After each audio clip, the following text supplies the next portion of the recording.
वो 5 साल एक सरकार का कार्यकाल है कि आपने 5 साल से राज्यपाल और उपराज्यपाल का शासनकाल थोपा हुआ हमारे ऊपर।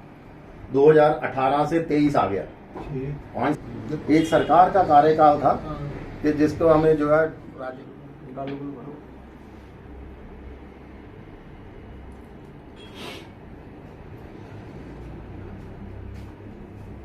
होना चाहिए जल्दी से जल्दी, कम से कम स्टेट रूट तो रिस्टोर करें ना। इलेक्शंस तो अब लगता नहीं कि ये जल्दी करवाएंगे, क्योंकि कर्नाटक में भी बुरी तरह आ रहे हैं। अब ये जम्मू कश्मीर के अंदर रिस्क नहीं लेंगे इलेक्शन करवाने का। ये हमारे जम्मू कश्मीर में जो नया लेना है, इसलिए हमारी झुमकी होना तो बहुत ही जरूरी है।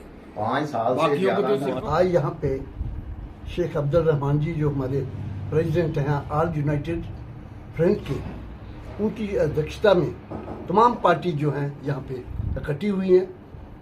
आज हम खासकर कर्नाटक के लोगों को मुबारकबाद पेश करना चाहते हैं, जिन्होंने बीजेपी को नकारा है, टोटली नकारा है, और इनका गरूर, इनका जो प्राउडनेस, इनका जो एक इस किस्म का एटीट्यूड है, उसको नकारा है। तो हम समझते हैं कि हमेशा हमारी एक ही डिमांड रही है कि हिंदुस्तान को तमाम अपोजिशन पार्टी जो है उनको बिल्कुल यूनाइटेड होना चाहिए और 1 to 1 फाइट देनी चाहिए, ताकि इनको पता चल जाए कि जम्मू हिंदुस्तान की जनता जो है इनको टोटली नकारती है। और इनको मैं समझता हूं कि 24 जो है पता चल जाना चाहिए इनको कि भाई 24 को हिंदुस्तान के लोग जो हैं इनको बर्दाश्त नहीं करेंगे और इनको नकारेंगे।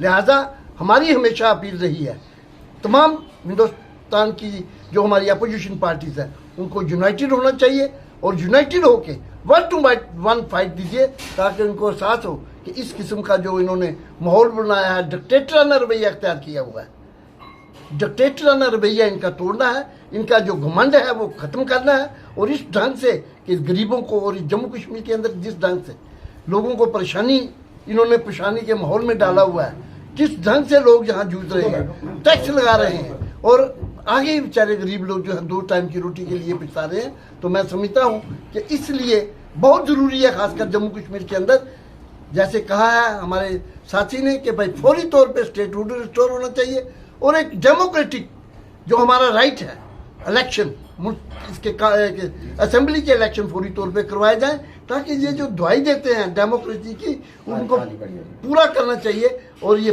यहाँ असेंबली के इलेक्शन फौरी तौर पर करवा दें। सर, आपको क्या लगता है कि इस बार जो कर्नाटका के लोगों ने वोट दिया वो हिंदू मुस्लिम से उठकर वोट दिया?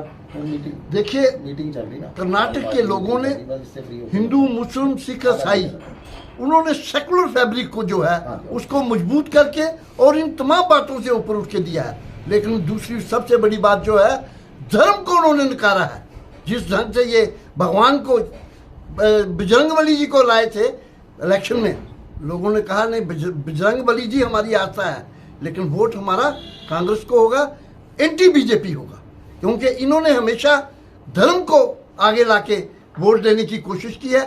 लोगों के सेंटिमेंट को आहत करके ये वोट मांगते हैं और लोगों की आस्था पे ये खिलवाड़ करते हैं। तो मैं समझता हूँ कि पहली मर्तबा कर्नाटक के लोग बिल्कुल सामने आके उन्होंने इन तमाम बातों को नकार के इनको शर्मनाक डिफीट दी। के बड़े इम्पोर्टेंट चुनाव के बाद हम पहली बार ऑल पार्टी ये मीटिंग मिल रही है। इसका मौजू और मकसद जो है वो कर्नाटका का जो चुनाव का नतीजा आया है उसी पे चर्चा, और हम स्वागत करते हैं कि जो लोगों ने चुनाव का नतीजा दिया है, कर्नाटक की जनता जो है बधाई की पात्र है कि उन्होंने देश को एक दिशा दी है। ये चुनाव ऑर्डिनरी चुनाव नहीं था। एक दक्षिण का दरवाजा जो है भारतीय जनता पार्टी के लिए बंद हो गया। वो तो कांग्रेस मुक्त भारत के नारे से चले थे, लेकिन दक्षिण भारत में बीजेपी का दरवाजा जो है वो कर्नाटका ही था जो बंद हो गया। इसलिए दक्षिण के लोगों ने सब देश को एक दिशा दी है। 2024 के चुनाव के रनअप में ये चुनाव का नतीजा आया है और आगे भी जो 2 चुनाव हो रहे हैं बहुत इंपॉर्टेंट हैं, अहम हैं, और हमें लगता है कि वहां भी लोगों की दिशा यही है। देश की जनता समझ चुकी है कि इनके पास आखिरी हथियार ब्रह्महस्त्र जो है वो धर्म का सहारा लेना का होता है। ये हर चुनाव में लास्ट में इसी तरह से करते हैं कि धार्मिक भावनाओं को भड़का करके लोगों को असली मुद्दों से जो है वो दूसरी तरफ ले जा करके वोट लेने का प्रयास करते हैं। लेकिन वहाँ कर्नाटका में इनको मुंह की खानी पड़ी और इनको पटकने लगी। लोगों ने असल मुद्दों पे, पॉजिटिव एजेंडे पे वोट दिया है, चाहे वो महंगाई हो, बेरोजगारी हो। वहाँ करप्शन का 40% का बहुत बड़ा मुद्दा था बीजेपी की सरकार में, और उसके खिलाफ लोगों ने एक मैंडेट दिया, बदलाव का एक संदेश दिया। और मैं समझता हूँ कि जो नफरत की दुकान थी, जो राहुल गांधी जी ने कहा, वो बंद हो गई वहाँ पे, और वहाँ मोहब्बत का बाजार खुल गया। और राहुल गांधी ने जो कन्याकुमारी से कश्मीर तक प्रयास किया था, जो पैगाम दिया था, उस पर भी लोगों ने, और मैं समझता हूँ कि लीडरशिप ने जुड़ मिल करके, वहाँ की लोकल लीडरशिप और तमाम विपक्षी दल जो है उनका सहयोग था। और हम समझते हैं कि ये देश चाहता है कि अब परिवर्तन हो, 2024 में परिवर्तन हो। और जम्मू कश्मीर के लोग सबसे ज्यादा सताए हुए हैं। हमारा तो अस्तित्व और पहचान ही मिटा दिया, हमारे अधिकार छीन लिए हैं। यहाँ लोकतंत्र जो है वो खत्म कर दिया है। 10 साल से चुनाव नहीं हो रहे और 5 साल से तो गवर्नर रूल है। इसलिए हमारी जो सबकी मांग है, ऑल पार्टी मीट का मतलब यही है कि हमें भी लोकतंत्र मिले, हम भी इस देश का वो एक इज्जतदार शहरी के नाम पे कहलाएं।